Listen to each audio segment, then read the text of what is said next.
আসসালামু আলাইকুম। আজকে আপনাদের সাথে একটা চুড়ি ডিজাইন শেয়ার করব। তো চুড়িটা মেকিং প্রসেসে চলে যাচ্ছি। আমি এখানে 2টা চুড়ি নিয়ে নিয়েছি। চুড়ির সাথে আমি 2টা কাপড় 2 ইঞ্চি পরিমাণ কেটে এটাকে সেলাই করে নেব। দুই পাশ দিয়ে সেলাই করে আটকিয়ে নিয়ে দেন এটাকে উল্টিয়ে নেব কাপড়টা। তো আমি একটা স্টিকের সাহায্যে এটা উল্টিয়ে নিচ্ছি। কাপড়টার মাথায় কিছু গ্লু অ্যাড করে নিয়েছি। এখন চুড়ির সাথে পেঁচানোর পালা। তো চুড়ির সাথে ভালোভাবে লাগিয়ে আমি পেঁচাতে পেঁচাতে পুরো চুড়িটাই আমি পেঁচিয়ে দিব। দেন এই চুড়িটার পেঁচানো শেষ হলে আমি কাপড়টাকে কাট করে এই যে কাট করে ফেলেছি। এখন কাট করে আমি গ্লু অ্যাড করে এই কাপড়ের সাথে সেট করে দিব। কাপড়ের সাথে সেট করা হয়ে গিয়েছে।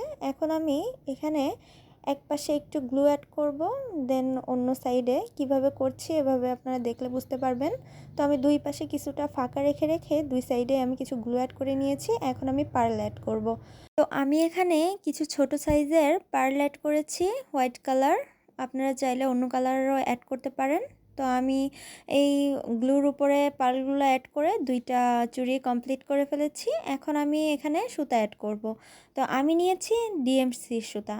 এই সুতাটা একটু মোটা হয় যেহেতু আমি এই সুতাটা নিয়েছি, কারণ এই সুতাটা দিলে আমার ডিজাইনটা একটু বেশি বোঝা যাবে। আপনারা চাইলে এর থেকে মোটা বা চিকন সুতাও ইউজ করতে পারেন। আমি এখানে একটু মোটা টাইপের ডিএমসি সুতাটা ইউজ করেছি। তো আমি গ্লু দিয়ে পার্লের চারিপাশে আমি গ্লুটা দিয়ে নিচ্ছি। এখন আমি গ্লু যেভাবে দিয়েছি ঠিক সেভাবেই আমি এই সুতাটা গ্লুর উপর দিয়ে ছড়িয়ে নিয়ে এই পার্লের উপর দিয়ে আবার পেঁচিয়ে নিচ্ছি। কাজটা আপনারা দেখলে খুব ভালোভাবে বুঝতে পারবেন। সেম প্রসেসে আমি 2টা চুড়ি কমপ্লিট করে নিয়েছি। খুবই সহজভাবে সিম্পলের ভিতর আমি 2টা চুড়ি বানিয়ে ফেলেছি। এভাবে আপনারাও করতে পারেন। কথায় আছে শাড়িতেই নারী, আর শাড়ির সাজ যেন চুড়ি না পরলে অসম্পূর্ণ থেকে যায়। এই ডিজাইনটা কেমন লেগেছে আপনাদের অবশ্যই জানাবেন। ভিডিওটা দেখার জন্য আপনাদের অসংখ্য ধন্যবাদ।